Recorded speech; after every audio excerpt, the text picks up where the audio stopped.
ఓం నమో వెంకటేశాయ. ఎప్పుడూ ఉరుకుల పరుగుల జీవితం అంటే ఏదో ఒక క్షణం తప్పకుండా అలసట రావడం, ఆగిపోవడం అనేది జరుగుతుంది. మరి అలసట తెలియకుండా, ఎక్కడ ఆగకుండా కొన్నేళ్లుగా నన్ను నేను మోటివేట్ చేసుకుంటూ ఎలా ముందుకు వెళుతున్నాను అనేటువంటి విషయంతో పాటుగా నా లైఫ్లో జరుగుతున్నటువంటి కొన్ని చేంజెస్, నాకు నేను తెచ్చుకుంటున్నటువంటి కొన్ని మార్పులు, ఇవన్నీ కూడా ఒక మోటివేషనల్గా ఉండేలాగా ఈ వీడియోలో మీతో షేర్ చేయాలి అనుకుంటున్నాను. స్కిప్ చేయకుండా వీడియో అయితే లాస్ట్ వరకు చూసి మీ అభిప్రాయాలు తప్పకుండా కామెంట్లో నాతో షేర్ చేస్తారు అని అనుకుంటున్నానండి.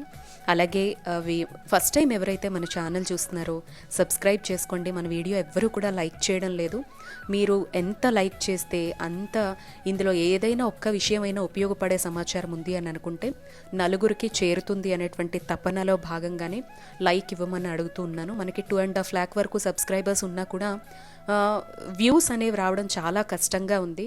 మీ అందరికీ నా లైఫ్ స్టైల్ అనేది తెలుసు. పొద్దున్న లేచినప్పటి నుంచి రాత్రి పడుకునే వరకు జీవితంతో కాలంతో పరుగులు పెట్టుకుంటూ, సో ఈ లోపలే ఆధ్యాత్మికంగా మన సంప్రదాయాలు పద్ధతులు వీడియోస్ రూపంలో అందించాలి అనేటువంటిది అప్పుడప్పుడు సమాచార పరంగా అందిస్తూ ఉంటాను. ఇలా ఏదైనా సమాచారం అందించాలి అనుకుంటే జనరల్గా లేచేటువంటి టైం కన్నా, జనరల్గా ఉండే షెడ్యూల్ కన్నా ఇంకాస్త 1 to 1.5 hours షూట్ కోసం కేటాయించాల్సి ఉంటుందన్నమాట. సో లైక్ చేస్తారు అని ఆశిస్తున్నాను. ఇది నిర్జల ఏకాదశి, సో అంటే నిన్నటికి సంబంధించినటువంటి వ్లాగేనండి. సో ఈ మధ్య పూజ పరంగా కావచ్చు, లైఫ్ స్టైల్ పరంగా కావచ్చు, నేను తీసుకొస్తున్న కొన్ని మార్పులు అయితే మీతో పంచుకోవాలి అనుకుంటున్నాను. సో ఎంతవరకు యాక్సెప్టబుల్, నేను చెప్పే విషయాలతో ఎంతమంది ఏకీభవిస్తారు అనేది కామెంట్లో షేర్ చేయండి. యాజ్ యూజువల్గా పర్వదినము అంటే ఇప్పుడు అంటే లాస్ట్ ఒక 10 to 15 daysగా బాబు ట్యూషన్ కోసం అయితే మార్నింగ్ నేను 5 o'clockకే లేస్తున్నాను. 5:30కి వాడికి మ్యాథ్స్ ట్యూషన్ పెట్టాను అనమాట. సో ఇప్పుడు పూజ పరంగా 4 గంటలకే లేచాను. నన్ను నేను మార్చుకునే విషయంలో, నా ఫుడ్ హ్యాబిట్ విషయంలో, లేకపోతే నా లైఫ్లో వస్తున్నటువంటి చేంజెస్కి సంబంధించి వాటిని యాక్సెప్ట్ చేసే విషయంలో ఫస్ట్ ప్రిఫరెన్స్ అయితే నేను ఫుడ్కి ఇవ్వబోతున్నానండి. అంటే ఇప్పుడు మనందరికీ తెలుసు, యూట్యూబ్, ఇన్స్టాగ్రామ్ ఓపెన్ చేస్తే ఇండస్ వ్యాలీకి సంబంధించినటువంటి స్టెయిన్లెస్ స్టీల్ కానీ, వీళ్ళ క్యాస్ట్ ఐరన్ ప్రోడక్ట్స్ కానీ ఎంత ట్రెండింగ్లో ఉన్నాయనేది నేను స్పెషల్గా చెప్పక్కర్లేదు. సో నా దగ్గర అయితే మొత్తం నాన్ స్టిక్తో నిండిపోయి ఉంటుంది, అల్యూమినియం కుక్కర్స్తో నిండిపోయి ఉంటుంది. ఏంటంటే మన పెద్దవాళ్ళు ఇదే వాడేవారు కదా అనేటువంటి భావనలో ఉండేదాన్ని. లాస్ట్ ఒక 3 monthsగా ఆలోచిస్తున్నానండి, ఒక్కొక్కటిగా చేంజ్ చేసుకుంటూ రావాలి అని చెప్పి. సో ఇంకా లేట్ చెయ్యకూడదు అని చెప్పి ఫస్ట్ తీసుకున్న డెసిషన్ అయితే ఈ ప్రెషర్ కుక్కర్ అయితే తెప్పించుకున్నాను అనమాట. ఎందుకంటే ఫస్ట్ మనం రైస్తో స్టార్ట్ చేయాలి అన్న నాకు ఎలక్ట్రిక్ రైస్ కుక్కర్ ఉంది, అది అల్యూమినియం అనమాట. నేను వండుకునేటువంటి వెజిల్ ఏదైతే ఉందో గిన్నె. అండ్ ఇంకొకటి కూరలు చేస్తూ ఉన్నా, ఏదైనా పెడుతూ ఉన్నా అన్నీ కూడా నా చుట్టూ అల్యూమినియం లేదంటే నాన్ స్టిక్ కనిపిస్తోంది. ఫస్ట్ అయితే కుక్కర్ ఒకటి తీసుకున్నానంటే మాకు ఇంట్లో 2 రోజులకు ఒకసారి అయినా పప్పు ఉంటుంది, అన్నం కూడా ఇందులోనే ఉండొచ్చు, దీంతో మొదలు పెడదాం, నెమ్మదిగా ఒక్కొక్కటిగా ప్యాన్స్ అన్నీ తెప్పించుకుందాం అని చెప్పి ఫస్ట్ అయితే ఇది 4.5 liters అనమాట. సో నేను ఈ pressure cooker triply stainless steel pressure cooker చాలా సేఫ్ అండి. ఎంత బాగా అనిపించిందో నాకైతే. నేను పప్పు పెట్టంగానే జస్ట్ 5 minutesలోనే విజిల్స్ వచ్చేసాయండి. జస్ట్ 3 whistles అద్భుతంగా ఉడికించేసింది. నాకు అనిపించింది ఇది యూస్ చేసిన తర్వాత, అరే స్టీల్ ఇంత బాగుంటుందా, ఇన్ని రోజులు తెలియలేదే అని.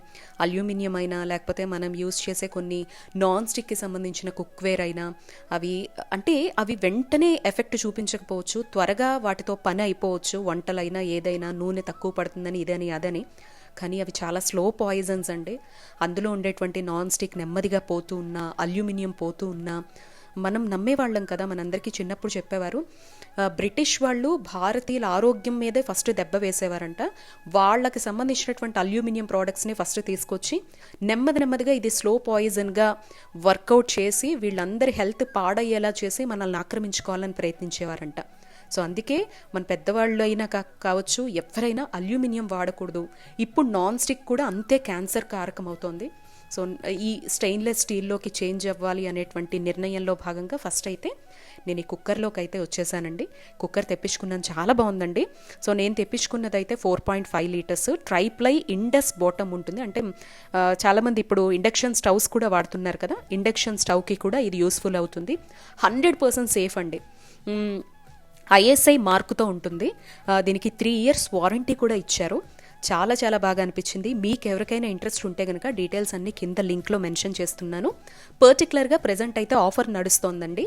స్పెషల్ డిస్కౌంట్ 40% ఆఫర్ నడుస్తోంది. అది కాకుండా ఇంకా ఎక్స్ట్రా అంటే 40% ప్రోడక్ట్స్ మీద కాకుండా ఇంకా 12% డిస్కౌంట్ ఎక్స్ట్రా కావాలి అని అనుకుంటే సంతు అనేటువంటి నా కోడ్ మీకు పైన ఇస్తున్నాను చూడండి.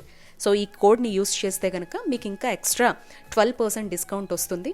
ఏది మనం వెంటనే మార్పులు చేసుకోలేకపోవచ్చు అండి, కానీ ప్లాన్ చేసుకుంటే నెమ్మదిగా మన లైఫ్ స్టైల్లో హెల్దీగా చేంజెస్ అయితే తేవచ్చు. సో డబ్బులు ఉన్నప్పుడల్లా ఒక్కొక్కటిగా చేర్చి పెట్టుకుంటూ పాత వాటిని చేంజ్ చేసుకుని మళ్ళీ మనం కొనుక్కునేటువంటి వెసులుబాటు కూడా మనకు ఉంది కాబట్టి సో మీరు ఎక్కడైనా అమెజాన్ వంటి చోట కావచ్చు, లేదంటే కింద నేను ప్రొవైడ్ చేసిన లింక్స్ త్రూ కావచ్చు కొనుక్కోవాలి అని అనుకున్న డిస్కౌంట్స్తో కొనేటువంటి అవకాశం ఉంటుంది. కాబట్టి సో నాలాగే ఎవరైనా ఆలోచిస్తే ఉపయోగపడుతుంది అనేటువంటి ఉద్దేశంతో ఈ వీడియో షేర్ చేస్తున్నాను. మెయిన్గా ఏకాదశి రోజు అంటే ఏకాదశి అనే కాదు, ఏదైనా పర్వదినాలు వచ్చినప్పుడు అందరికీ ఇప్పుడు అంటే ఒకప్పుడు మన పాతకాలంలో తీసుకుంటే అండి ఉమ్మడి కుటుంబాల్లాగా ఉండేవి. ఏదైనా ఉపవాసం ఉందామన్నా, ఏదైనా పూజా వ్రతం లాంటివి చేసుకుందామన్నా, వంట దగ్గర నుంచి మొదలు పెడితే పూజా సామాగ్రి కావచ్చు, పూజకు సంబంధించిన ఏర్పాట్ల వరకు కావచ్చు, ఒక టెంపుల్కి వెళ్ళడానికి కావచ్చు, ఇంట్లో మగవాళ్ళకి పిల్లలకి అన్నీ సర్ది పెట్టే విషయం వరకు కావచ్చు, కలివిడిగా సామూహికంగా చేసుకునేవారు. ఇప్పుడంతా న్యూక్లియర్ ఫ్యామిలీస్. ఏదైనా మనమే సింగిల్గా ప్రతిదీ మేనేజ్ చేయాలి. అందులోనూ ఓ పక్క జాబ్ చేసుకుంటూ, అంటే నా వరకు చెప్తున్నాను, జాబ్ అయినా ఫ్యామిలీ అయినా లేకపోతే ఒక హెల్దీ లైఫ్ స్టైల్ మెయింటైన్ చేయడమైనా, ఆధ్యాత్మికత అనేది నాలాంటి వాళ్ళకి పర్సనల్గా ఇంట్రెస్ట్ ఉంటే కనుక దాన్ని మేనేజ్ చేసుకోవడము, ఎడిటింగ్, షూట్స్ అండ్ ఈ ఇయర్ వరకు తీసుకుంటే చాలా చాలా మంచి కంటెంట్ మీకు అందించాలి. అన్నింట్లోనూ మనము మీకు అంటే మన ఛానల్ చూసిన వెంటనే ప్రతి విషయంలో ప్రతి రంగానికి సంబంధించిన ఇన్ఫర్మేషన్ ఉండాలి అని చెప్పి ఈ ఇయర్ ప్రత్యేకంగా మీకు చాలా వీడియోస్ అందిస్తానండి, చాలా ఇన్ఫర్మేషన్ ఇస్తానండి అని కూడా నేను టార్గెట్గా పెట్టుకున్నాను. వీటన్నింటికీ శక్తి విషయంలో నేను ఉపవాసము అని అనగానే ఆ రోజంతా భగవత్ నామస్మరణలో ఉన్నానా లేదా అనేది మాత్రమే చూసుకుంటానండి. ఇంకా నియమాల పరంగా వస్తే ఇప్పుడు సపోజ్ మీరు ఇక్కడ చూస్తున్నారు మామిడికాయ పప్పు చేస్తున్నాను, ఆనియన్ లేకుండా. ఈరోజు ఉల్లిపాయ వెల్లుల్లి తినకూడదు అని అంటారు, కానీ మనకి శక్తి అనేది చాలా ఇంపార్టెంట్. ఆడవాళ్ళం ఈ పని ఒత్తిడిలో తినేదే చాలా తక్కువగా ఉంటుంది. అయితే ఒక పండో ఫలమో తీసుకోవడం కూడా చాలా కష్టం. ఏదో పొద్దున్న వండితే టిఫిన్, లేకపోతే మధ్యాహ్నం భోజనం, రాత్రి భోజనం. రాత్రి కూడా కొంతమంది ఈ స్ట్రెస్ వల్ల లావు అవుతున్నాము అనేది గుర్తించలేక తినడం వల్లే లావు అయిపోతున్నామేమో అని అనేసుకొని చాలామంది రాత్రిపూట చపాతీలు అటువైపు వెళ్ళిపోతూ ఉన్నాం అనమాట. ఇలా చాలా తక్కువ మొత్తంలో తినడం వల్లే తక్కువ ఏజ్లోనే ఈ మోకాళ్ళ నొప్పులని, లేకపోతే కాల్షియం డెఫిషియన్సీ అని, లేనిపోని డిసీజెస్ అనేవి ఆడవాళ్ళకి ఎక్కువగా అటాక్ అయిపోతూ ఉన్నాయండి. సో అందుకే నేనైతే ఉపవాసం అయినా కూడా కొంచెం బలవర్ధకమైనటువంటి ఆహారం ఉండాలి అని నమ్ముతాను. దానికి తగినట్టుగా చిన్నతనం నుంచి మా ఇళ్లలో ఒక ఉపవాసం ఉన్నప్పుడు ఏమి తింటూ ఉండేవారు ఇవన్నీ గమనిస్తూ ఉంటాను. సో అదే మీతో షేర్ చేసుకుంటున్నాను అనమాట. ఏకాదశి వరకు తీసుకుంటే అన్నం తినకూడదు అని చెప్తారండి. అది నా వరకు మాత్రమే నియమం పెట్టుకుంటాను. మా వాళ్ళకైతే రైస్ వండేస్తాను, మా బాబుకి మా వారికి. నా వరకు తీసుకుంటే బియ్యం రవ్వ, ఉప్పు పిండి అంటారు చాలా చోట్ల. సో సొజ్జి పులిహార అని చెప్పి చాలామంది పిలుస్తూ ఉంటారు. సో ఇలా మనం బియ్యం రవ్వతోటి ఈ విధంగా కొంచెం అల్లము పోపు వేసుకొని 1:2 రేషియోలో వాటర్ అనేది వేసుకొని కొంచెం పెసరపప్పు యాడ్ చేస్తే కనుక ఎటువంటి దోషము ఉండదనమాట. ఇది మీరు ఎంతమందికి గుర్తుందో లేదో నాకు తెలియదు, మన ఛానల్లో హోమానికి సంబంధించినటువంటి వీడియోస్ పోస్ట్ చేసినప్పుడు 9 రోజుల పాటు మేము అత్యంత కఠినమైనటువంటి నియమాలకు కట్టుబడి ఉండాల్సి వచ్చిందండి. అప్పుడు అక్కడ ఉండే పండితులు సూచించినటువంటి ఏకైక ఆహారం అయితే ఈ బియ్యం రవ్వతో చేసినటువంటిదే అనమాట. అందులో ఏకాదశి తిథి వచ్చింది, ద్వాదశి తిథి వంటి వచ్చాయి. చాలా విశేషమైనటువంటి మాసం కూడా అప్పుడు మేము చేసుకునేటప్పుడు. సో అప్పుడు పండితులు చెప్పారు, ఇది ఎప్పుడూ తప్పు ఉండదమ్మా, మనం ఉపవాసం ఉన్నప్పుడు శక్తి పుంజుకోవాలి, ఇంట్లో ఉండేటువంటి పెద్దవాళ్ళు కూడా ఆధ్యాత్మికంగా గడపాలి అనుకున్నప్పుడు వాళ్ళ మనసు లగ్నం అవడానికి, ఇంట్లో చిన్నపిల్లలకు కూడా ఒక బలవర్ధకమైనటువంటి ఆహారంగా మన సంప్రదాయాలు పద్ధతులు అలవాటు చేయాలి అని అనుకుంటే బియ్యం రవ్వ 1:2 ఫస్ట్ పోపు వేసుకోవడం, అల్లం వేసుకోవడం, ఇంకా ఆనియన్, మిర్చి అలాంటివి ఏం లేకుండా జస్ట్ ఇట్లా చేసుకొని దానిలోకి పప్పు ఫ్రై. ఇక్కడ మీరు ఫ్రై చూస్తే కనుక నేను చిక్కుడుకాయ తీసుకున్నాను, చిక్కుడుకాయ ఉడకబెట్టుకున్నాను, జస్ట్ తాలింపు పెట్టుకున్నాను. ఇది పుట్నాలతో చేసినటువంటి పొడి అనమాట. ఇది ఎప్పుడు పెట్టుకుంటాను, పర్వదినాల్లో ఎప్పుడైనా ఆహారం ఉండాల్సి వస్తే ఈ పొడి ఫ్రైస్కి ఉపయోగిస్తూ ఉంటాను. ఫ్రై కూడా డీప్ ఫ్రైలోకి వెళ్ళండి, ఒక బాయిల్డ్ మెథడ్లోకి వెళ్తాను అనమాట. సో ఇలా మ్యాక్సిమం నేను హెల్దీగా ఉండడానికి, అంటే ఆ రోజు శక్తిని పుంజుకోవడానికి, నా పనులు అవ్వడానికి ఉండే విధంగా చూసుకుంటూ ఒక్కసారి తింటాను. అన్నిసార్లు తిన్ను, అయితే మధ్యాహ్నం లేదా రాత్రి అలా చూసుకుంటాను. ఇంకా మిగతా టైంలో కొబ్బరి నీళ్ళు కానీ, ఏదైనా ఒక యాపిల్ కానీ, ఏదైనా ఒక ఫ్రూట్ తినడానికి ఇష్టపడతాను. అలా ఆ రోజు ఆ పర్వదినాన్ని నేను గడుపుతూ ఉంటానన్నమాట. ఇంకా ఆ తర్వాత పూజ విషయానికి వస్తే, నిన్న నేను స్వామివారిని పెట్టుకొని పూజ చేసుకున్నానండి. షోడశ ఉపచారాలతో పూజ చేసి ఆ నైవేద్యం కూడా మా ఇంట్లో ఉండేటువంటి శివయ్య, శ్రీచక్రం ఉన్నారు కదా, నిత్య నైవేద్యం మా ఇంట్లో ఉంటుంది.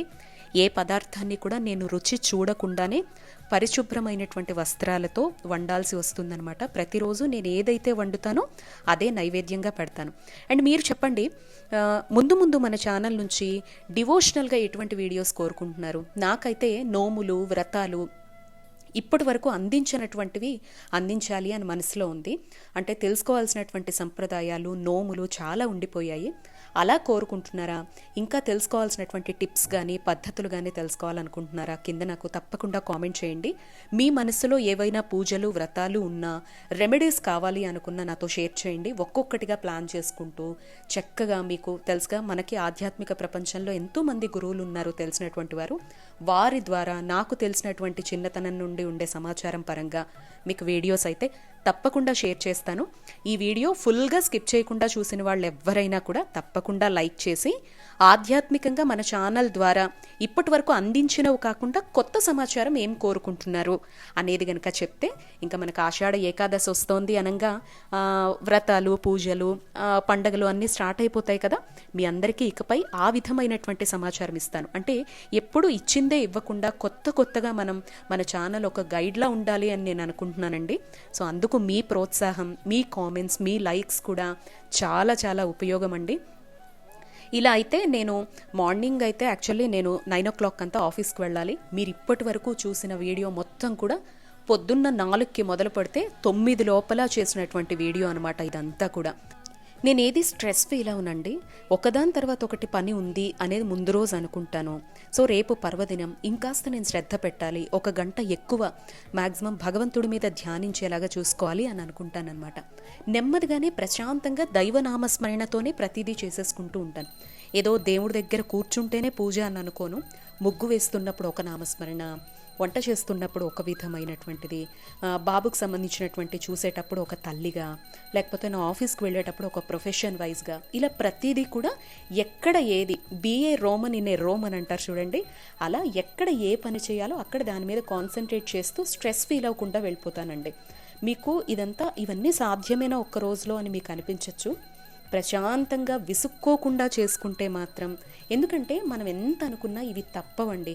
ఆడవాళ్ళకి సంసారాన్ని, వ్యక్తిగతంగా మనకుండే ఇష్టాలను మేనేజ్ చేసుకుంటూ వెళ్ళాలి అంటే మనకి మనమే ఒక నిర్ణయం తీసుకుని మనకి మనమే మేనేజ్ చేసుకుంటూ ముందుకు వెళ్ళాలి. ఇవన్నీ తప్పనివి. దాన్ని స్ట్రెస్గా ఫీల్ అయితే ఆరోగ్యం చెడిపోతుంది. ఇది చెయ్యాలి, ఈ విధంగా చేసుకుంటూ వెళ్ళిపోతే బాగుంటుంది అనుకుంటే ప్రతిదీ సంతోషంగా అనిపిస్తుందండి. అయితే నేను మార్నింగ్ దీపారాధన చేసి సాయంత్రం వచ్చిన తర్వాత, ఒకవేళ జనరల్ షిఫ్ట్ అయితే సాయంత్రం వచ్చాక పూజ చేసుకుంటానండి ప్రశాంతంగా. సో రామకోట రాసుకోవడం అయినా, లలిత లేఖనం స్టార్ట్ చేశాను కదా అది రాసుకోవడం అయినా, టెంపుల్కి వెళ్ళటం లాంటివి ఈవినింగ్ టైం ఉంది నేను ఆఫీస్ నుంచి వచ్చాక అనుకుంటే ఆ విధంగా ప్లాన్ చేసుకుంటూ ఉంటానన్నమాట. పర్వదినాలు ఏవైనా నేను ప్రత్యేకంగా పీఠం పెట్టి, దీపం పెట్టి, వాళ్ళకి నైవేద్యం పెట్టేసి ఆఫీస్కి వెళ్ళిపోతానండి. సో వీడియో నచ్చితే లైక్ చేయండి. కొత్త లైఫ్ స్టైల్ మెయింటైన్ చేయాలనుకుంటే కింద డీటెయిల్స్ ఇచ్చాను, చెక్ చేసేయండి.